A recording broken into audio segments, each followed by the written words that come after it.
The warm summer air buzzed with anticipation as my car pulled into the driveway of Lily's family lake house.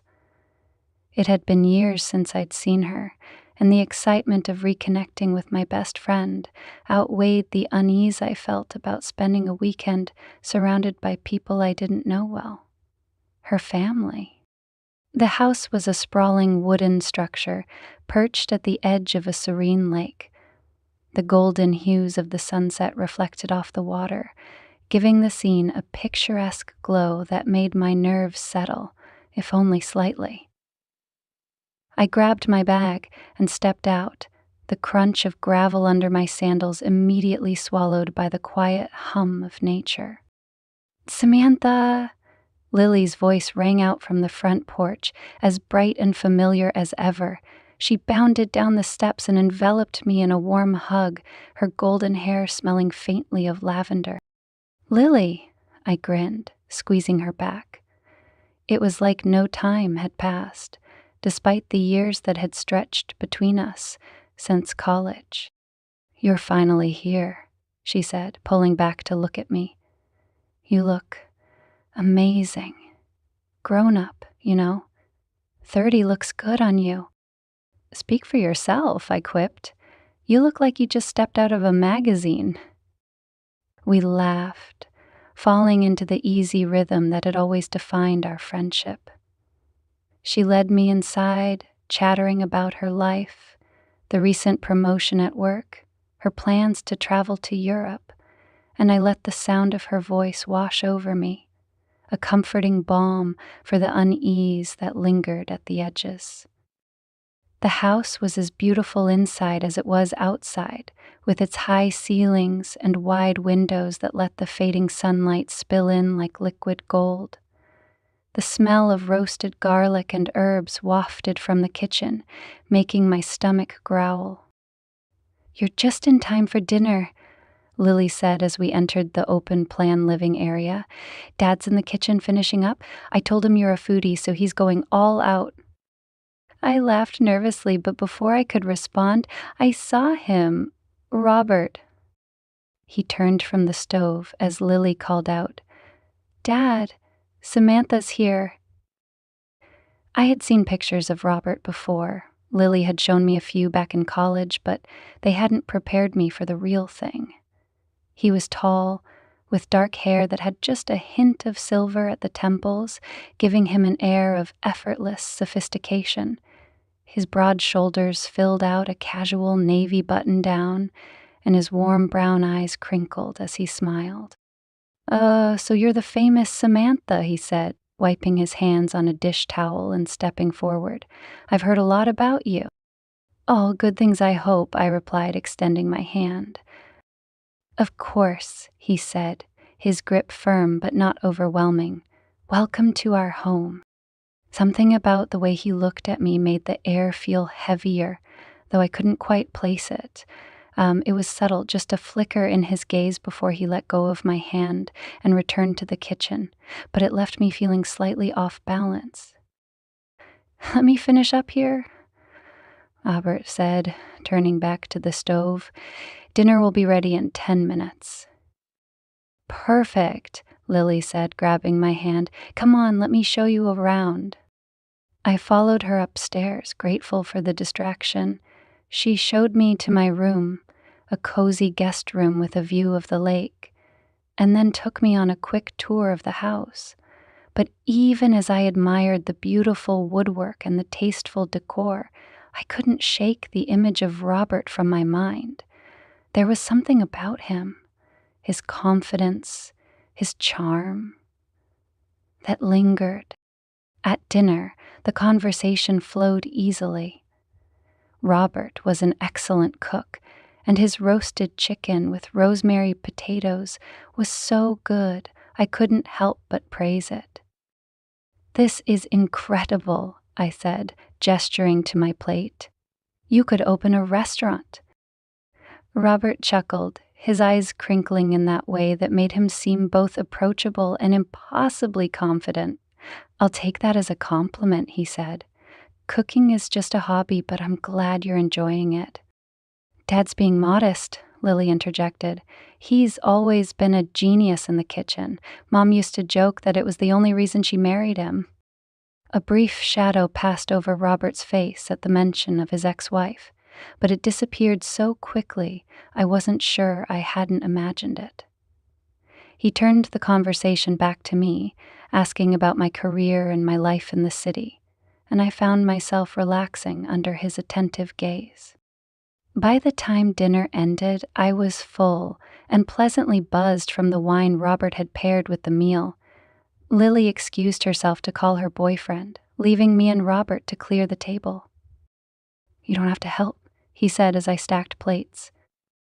"It's the least I can do," I replied. "You cooked an amazing meal." "Well, thank you. It's nice to have someone who appreciates it," he said, giving me a small smile as he rinsed the plate. "Lily's not exactly a foodie." "You mentioned that," I said, laughing. "It's her loss." You chuckled, and for a moment we stood in companionable silence, the sound of running water filling the space. I became acutely aware of how close we were standing. His arm brushed mine as he reached for a glass, and my breath hitched. I stepped back, shaking off the strange sensation. This was Lily's father. It was nothing. "Thanks for making me feel so welcome," I said, forcing a smile. "Of course," he said, his tone warm. "You're practically family." The way he said it made my stomach twist in a way that was equal parts pleasant and unsettling. As I lay in bed that night, staring at the ceiling, I couldn't stop replaying the events of the evening in my mind. Robert's smile, the way his hand had lingered just a fraction longer than necessary when he'd handed me a dish towel, the warmth in his voice when he'd called me practically family. It was nothing, I told myself firmly, just a kind man being welcoming, but even as I closed my eyes and willed myself to sleep, I couldn't shake the feeling that I was standing on the edge of something I didn't yet understand. The morning sun poured through the curtains, waking me earlier than I had anticipated. The lake shimmered like molten silver outside my window, and the peaceful quiet of the house wrapped around me like a warm blanket. After a moment of basking in the serenity, I decided to head downstairs for coffee. The kitchen was empty, the faint aroma of freshly brewed coffee lingering in the air. A steaming pot sat on the counter, and I poured myself a cup, savoring the first sip as I leaned against the counter. "Early riser?" Robert's voice startled me, and I turned to see him standing in the doorway. He wore a plain white t-shirt and gray sweatpants, his hair slightly tousled, making him look impossibly casual, yet composed. "I guess so," I said, offering a small smile. "Couldn't resist the view." He stepped closer, his eyes glancing toward the window before settling on me. The lake has that effect. There's something hypnotic about it. We fell into an easy conversation about the lake house and its history. Robert told me about how he'd bought it as a retreat for the family when Lily and her brother were kids. His voice was filled with nostalgia, and I could see the pride and love he had for this place. The morning wore on, and Lily still hadn't appeared. Robert explained that she often slept late on weekends, and invited me to join him on the deck for coffee. I hesitated, knowing how much time we'd already spent together, but his easy demeanor and genuine kindness put me at ease. We sat on the deck overlooking the water, the gentle lapping of the waves providing a soothing soundtrack to our conversation. It was surprisingly easy to talk to him. His humor was dry but infectious, and he listened intently, making me feel like the most interesting person in the world. "I envy your life in the city," he said at one point, gazing out at the lake. So much excitement and opportunity. I don't know if exciting is the word I'd use, I replied, swirling my coffee. It's busy and sometimes lonely, honestly. He turned to me, his expression thoughtful. Lonely, someone like you?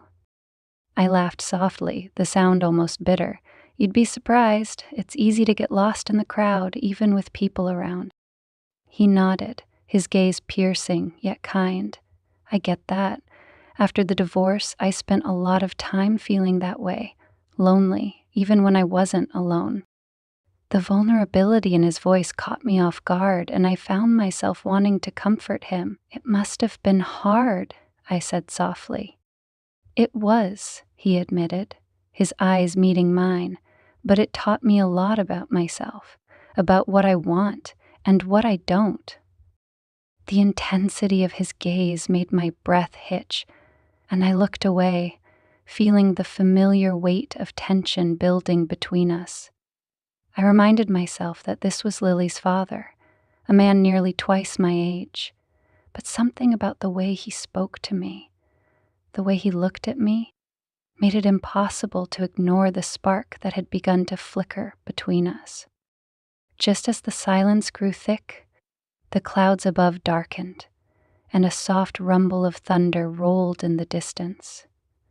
The first drops of rain began to fall, and Robert stood holding out his hand to me. "Looks like we're getting a storm," he said. "Let's head inside." I took his hand, and the warmth of his palm against mine sent a jolt through me. I tried to ignore it, to focus on the sudden change in weather, but my heart raced as we hurried into the house. Once inside, I went to the guest room to grab a sweatshirt, only to realize I'd left my bag open by the window. The rain had soaked the contents, and I groaned as I held up a dripping wet shirt. "Everything okay?" Robert called from the hallway. Not really," I replied. "My bag got wet, and now I don't have anything dry to wear." "Hang on," he said, disappearing into his room. He returned a moment later with a folded button-down shirt. "Here, take this." I hesitated, but the sincerity in his eyes left me no room to refuse. "Thanks," I said, taking the shirt. As I changed in the bathroom, I couldn't help but notice the faint smell of cologne on the fabric, a mix of cedarwood and something warm, almost like amber. The shirt was soft, the sleeves too long, but it was comfortable. When I emerged, Robert was sitting in the living room, reading a book. He looked up as I entered, and for a moment, his eyes lingered on me. "It suits you," he said, his voice soft. I laughed nervously. "Thanks, it's a bit big, but it'll do." We spent the rest of the afternoon in the living room, the storm outside making the house feel cozier than ever. Lily remained holed up in her room, claiming a headache, leaving me and Robert to ourselves once again. We played a game of chess, which he won easily, and then moved on to discussing books and movies. I found myself drawn to the way his mind worked, sharp and insightful, with a wit that kept me on my toes. As the storm began to wane, I excused myself to the kitchen to start preparing dinner. I needed some space to clear my head, to shake off the growing awareness of him that seemed to follow me everywhere. But it didn't last long. Robert joined me in the kitchen, offering to help chop vegetables. The small space suddenly felt smaller, and I couldn't ignore the way his arm brushed against mine as we worked side by side. "You're quiet," he said after a while, glancing at me. "Just focused," I replied, not meeting his gaze. "You are a terrible liar," he said, a teasing smile tugging at the corner of his mouth. I laughed despite myself, shaking my head. "Okay, fine. I don't know, it's been a while since I've spent time like this, with family. It feels nice." "It is nice," he said, his tone softening. "It's been a long time since I've had this, too." The way he said it, the the warmth in his voice made my chest tighten. I wanted to say something to address the unspoken tension between us, but before I could, Lily appeared in the doorway. "Dinner smells amazing," she said, her voice bright as she joined us. "You two look like you've been having fun." Robert and I exchanged a glance, the moment broken but not forgotten. As we sat down to eat, I couldn't help but feel that the storm outside had left something lingering in its wake, something I wasn't sure I could ignore. The day had passed in a blur of casual conversation, shared meals, and moments of quiet introspection. As the sun dipped below the horizon, casting the lake in hues of gold and pink, the house settled into an almost unnerving stillness. Lily had excused herself early, claiming exhaustion after dinner, and Robert retreated to his study. I lingered in the living room, flipping through a book I couldn't focus on, my mind swirling with thoughts I didn't dare name. By the time the clock struck midnight, I had given up on sleep. The quiet was oppressive, pressing against my chest like a physical weight. I decided to go to the kitchen for a glass of water, hoping the simple act of moving might break the spell of my thoughts. The kitchen was dimly lit, the faint glow of the moon filtering through the window above the sink. I padded across the cool tiles, filling a glass and taking slow sips as I stared out at the still waters of the lake. "Can't sleep either." His voice startled me, and I turned to see Robert standing in the doorway. He was wearing a dark sweater and jeans, his hair slightly disheveled, as if he'd been running his hands through it. He held a bottle of red wine and 2 glasses. "Guess not," I said, setting my glass on the counter. "What about you?" He shrugged, stepping into the kitchen and placing the glasses on the counter. "Old habits. I've always been a night owl. Thought a glass of wine might help." He gestured to the bottle. "Care to join me?" I hesitated. Every rational part of me screamed that this was a bad idea, but the warmth in his gaze and the unspoken understanding between us made it impossible to refuse. "Sure." He poured the wine, the rich burgundy liquid catching the faint light. We moved to the living room, settling on the oversized couch with the glasses between us. The house was silent, except for the faint ticking of the clock and the occasional creak of wood as the night air cooled. "To insomnia," Robert said with a wry smile, raising his glass. "To insomnia," I echoed, clinking my glass against his. We sipped in silence for a moment, the wine warming my chest and easing the tension that had built throughout the day. Robert leaned back against the couch, his gaze fixed on the fire Lily had lit earlier, now reduced to glowing embers. "I was thinking about what you said this morning," he began, his voice low and thoughtful. "About what?" "Loneliness." He glanced at me, his eyes dark and unreadable. "It's funny, isn't it? How you can be surrounded by people and still feel completely alone." I nodded, unsure of what to say. His words resonated with a part of me I didn't often acknowledge. "Oh, for a long time after the divorce," he continued, "I tried to convince myself that being alone was better, simpler. But it's not, is it? It's just empty." The raw honesty in his voice made my chest ache. "It doesn't have to be," I said softly, meeting his gaze. "Sometimes we choose the wrong people to fill that space." He smiled faintly, his eyes searching mine. "Maybe. Or maybe we don't always know what we're looking for until we find it." The air between us seemed to thicken, the weight of his words settling over me like a blanket. My heart raced as he shifted closer, his knee brushing against mine. I should have moved, should have created some distance, but I couldn't.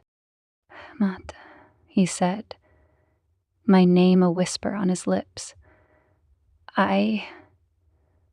Huh?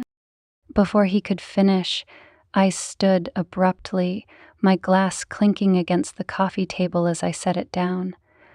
I should get some sleep. Robert rose with me, his expression conflicted. "Of course, I didn't mean to—" "It's fine," I said quickly, avoiding his gaze.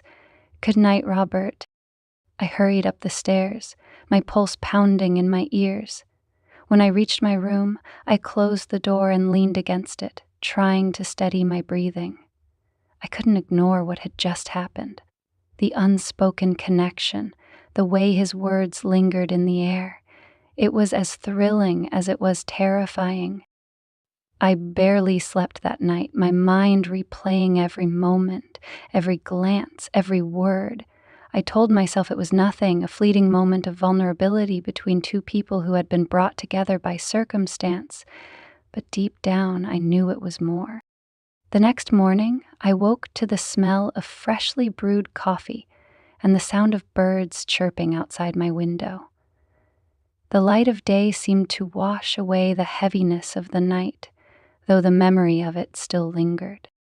Lily was already in the kitchen when I came downstairs, her phone in one hand and a cup of coffee in the other.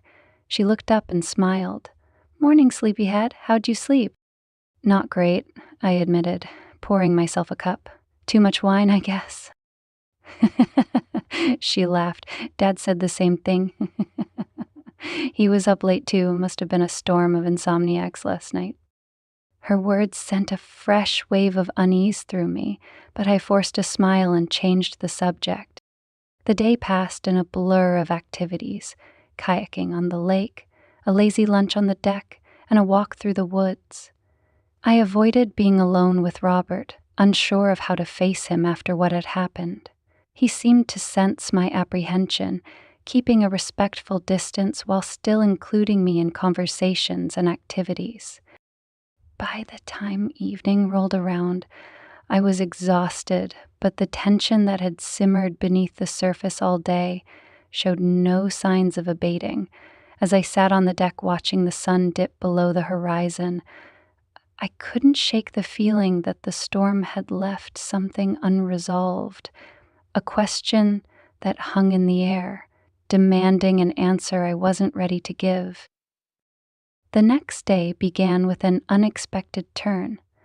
Over breakfast, Lily announced she had to run into town for errands. She invited me to come along, but something in her tone suggested she wanted time to herself. Robert, seated at the head of the table with his coffee, glanced at me as if testing my reaction. "I'll stay back," I said quickly. "I can use a quiet day to relax."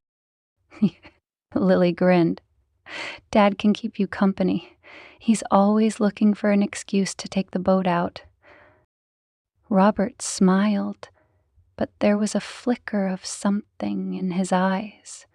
Anticipation, perhaps. "If you're up for it," he said casually, though his tone was anything but. I nodded, my throat dry. "Sounds nice." Later that morning, we walked down to the boathouse together. The sun was high, its warmth cutting through the cool breeze coming off the water. Robert carried a small cooler with drinks and snacks, while I tried to focus on the scenery and not the weight of his presence beside me. The boat was modest, but well kept, its polished wood gleaming in the sunlight. Robert helped me step aboard, his hand firm and steady as he guided me. The brief contact sent a spark through me, and I quickly looked away, pretending to admire the view. He untied the boat and pushed us off the dock, the motor humming softly as we glided across the water. The lake was still and glassy, reflecting the trees and sky in perfect symmetry. It was stunning, but I found it hard to appreciate the beauty with Robert so close. his every movement drawing my attention. "You've been quiet," he said after a while, his voice cutting through the silence. I glanced at him, startled. He was leaning back against the bench, his hands resting on the steering wheel, his eyes on me. "Just enjoying the peace," I said, forcing a smile. He studied me for a moment before nodding. "It's peaceful, isn't it? Out here, everything feels simpler." I nodded, unsure of what to say. The simplicity he spoke of felt like a distant dream. Everything between us felt impossibly complicated. We anchored the boat near a small, secluded cove. The shoreline was lined with tall pines, their reflections dancing on the water. Robert turned off the engine, and the sudden silence was almost deafening. "Here," he said, opening the cooler and handing me a cold drink. "To a perfect day." I took the drink, clinking the bottle against his. "To a perfect day."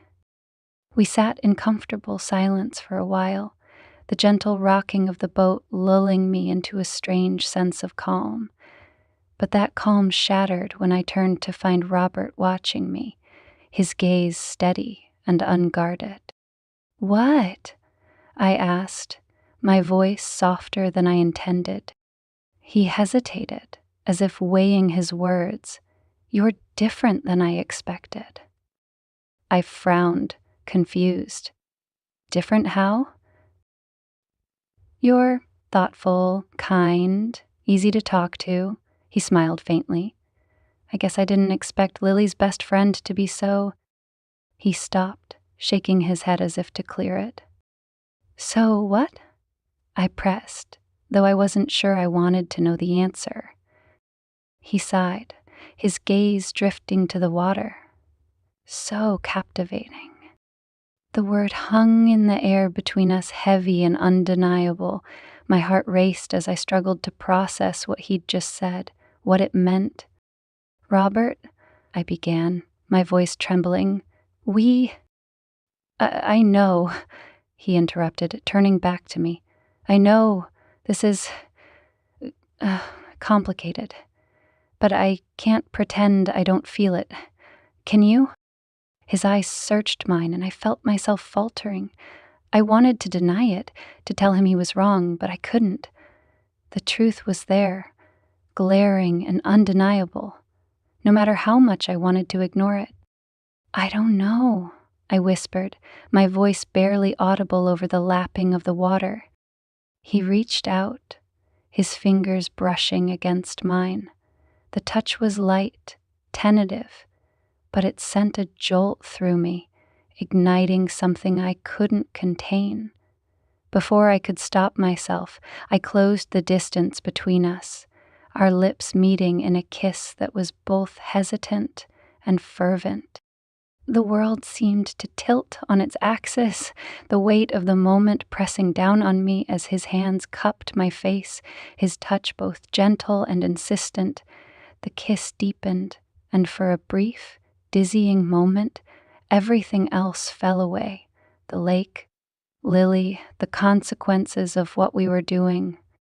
But reality crashed back just as quickly as it had disappeared. I pulled away, my breath coming in short, uneven gasps as I stared at him, horrified by what had just happened. "I can't," I said, my voice breaking. "This isn't right." Robert looked equally shaken, his expression a mix of regret and longing. "Samantha." "I need to go back," I said, cutting him off. "Please." He nodded, his jaw tightening as he turned the engine back on. The ride back to the dock was silent, the tension between us palpable. I couldn't look at him, couldn't even think about what had just happened without a wave of guilt crashing over me. When we reached the house, I practically bolted for my room, closing the door behind me and collapsing onto the bed. My mind raced, replaying the kiss over and over again. I couldn't believe I'd let it happen. Couldn't believe how easily I'd crossed a line I never should have approached. I thought about Lily, about the trust she had in me, and the weight of my betrayal threatened to crush me. No matter what I felt for Robert, no matter how strong the connection between us was, I couldn't let it happen again. But even as I told myself that, a small, treacherous part of me wondered if it was already too late. The following morning, I woke to a heavy silence in the house. It was as if the air itself carried the weight of what had happened on the lake. The sunlight streaming through the curtains felt intrusive, too bright, too cheerful for the turmoil brewing inside me. I forced myself out of bed, hoping the routine of breakfast might clear my mind. But the moment I stepped into the kitchen, I froze. Robert was there, his back to me as he poured coffee into 2 mugs. The tension in my chest tightened. He turned when he heard me, his expression carefully neutral. "Good morning." "Morning," I said quickly, avoiding his eyes as I moved to the counter. My hands trembled slightly as I reached for a mug. "I made coffee," he said, his voice soft. "There's toast, too, if you want." "Thanks," I murmured, but I didn't sit down. Instead, I hovered by the counter, clutching the mug like a lifeline. Lily's absence weighed on the room. She'd stayed over at a friend's house after running her errands, a fact that had seemed inconsequential yesterday but now felt monumental. Her absence had created a space where things could happen, things that should never have happened. "About yesterday," Robert began, breaking the silence.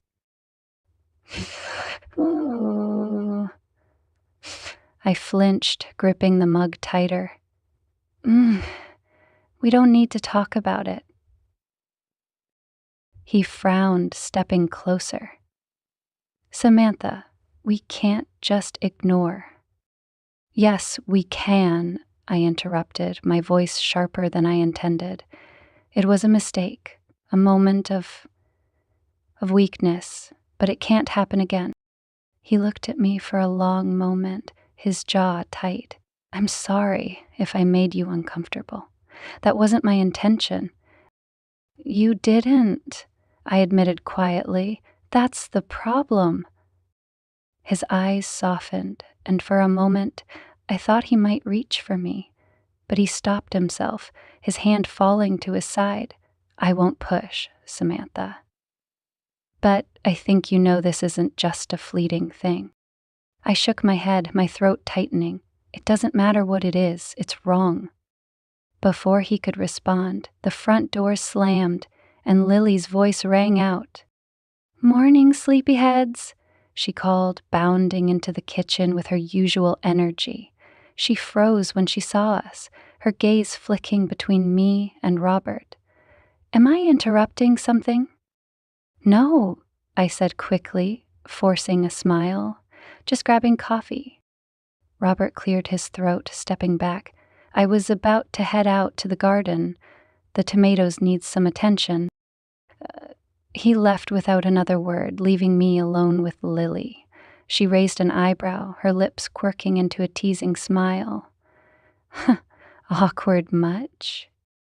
"Not at all," I said, laughing nervously. "Just morning grumpiness." She didn't seem convinced, but she let it go, launching into a story about her night out. I nodded along, pretending to listen, but my mind was elsewhere, replaying Robert's words over and over again. The rest of the day passed in a blur of forced smiles and half-hearted attempts at normalcy. I avoided Robert as much as I could, though I caught him watching me more than once. Each time I felt my resolve waver, but I reminded myself why I couldn't let this go any further. And it wasn't just about me, it was about Lily, about the trust she had in both of us. If she ever found out, I couldn't even finish the thought. But the universe seemed intent on testing me. That evening, as Lily disappeared upstairs to take a call from her boyfriend, I found myself alone with Robert in the living room.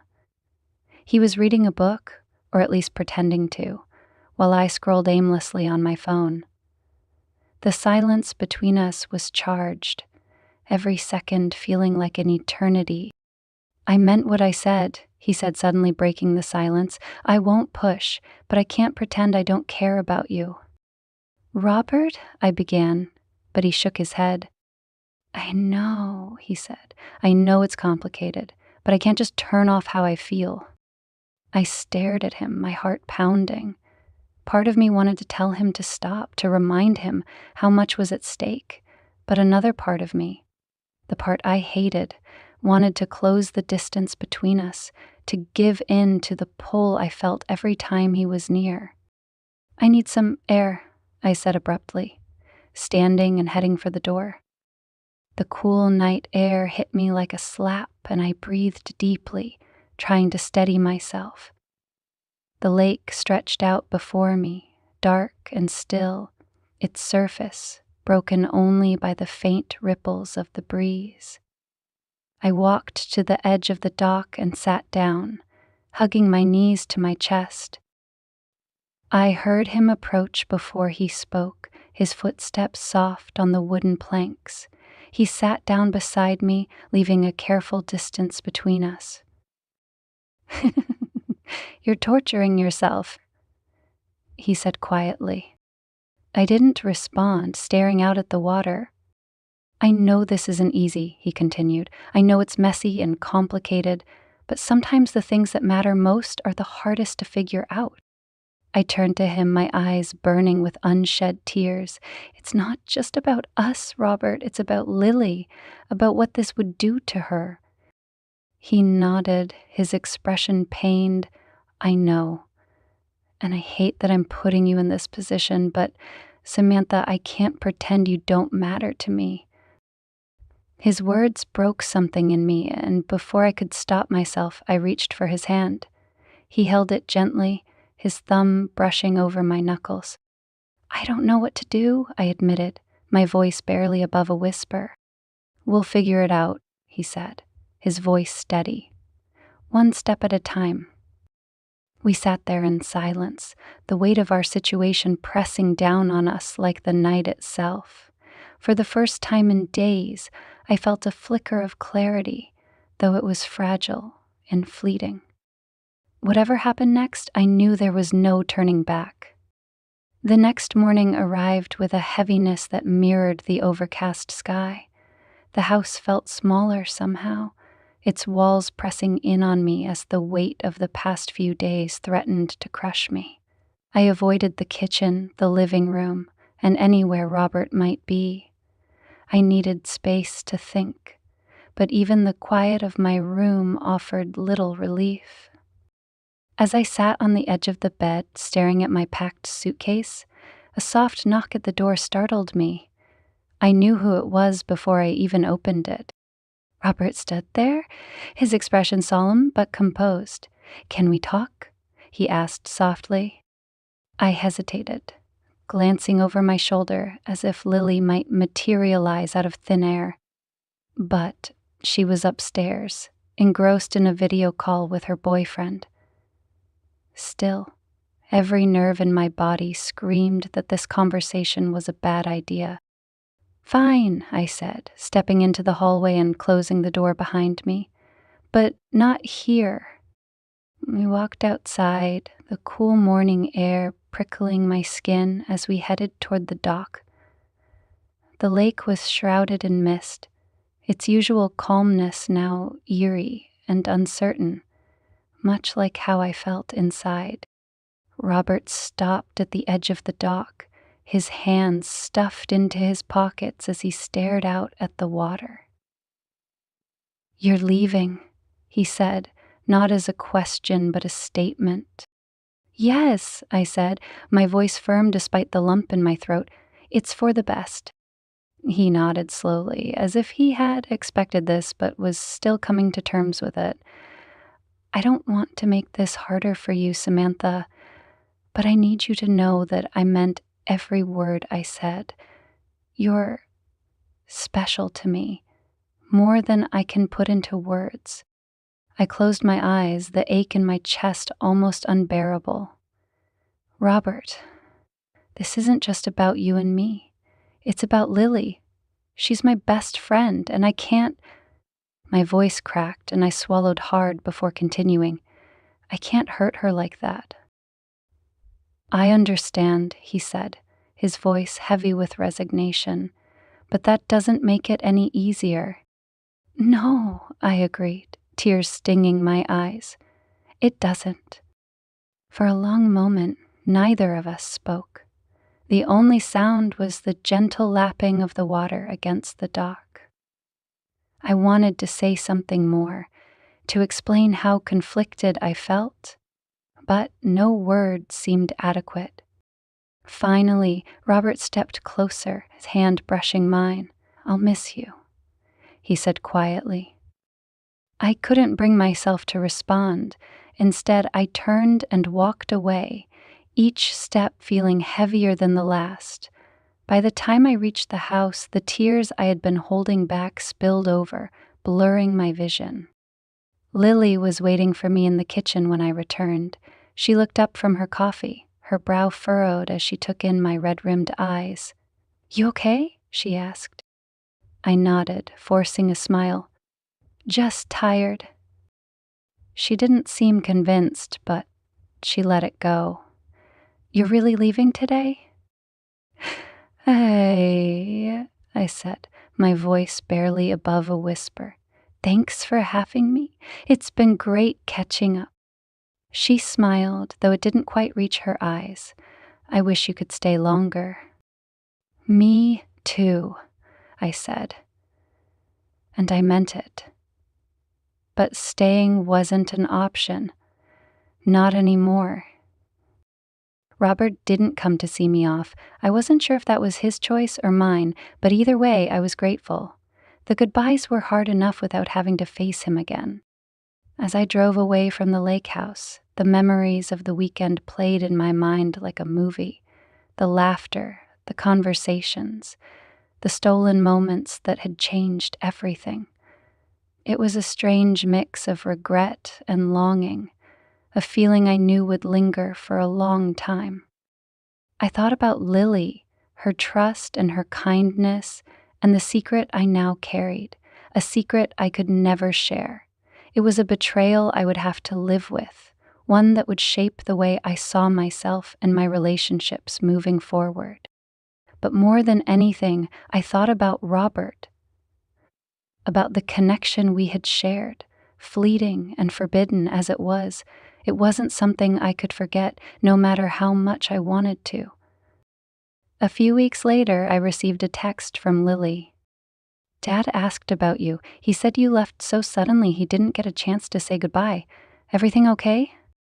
I stared at the screen for a long time, my heart pounding. Finally, I typed out a reply. Everything's fine. Just needed to get back to work. Tell him I said thanks for everything. The message felt hollow, but it was all I could offer. As I hit send, I knew that some doors were better left closed. In the end, it wasn't just the secret that defined the weekend at the lake house. It was the choices we made, the lines we crossed, the ones we didn't, and the consequences we would carry. Some things couldn't be undone, but maybe, just maybe, they could be understood.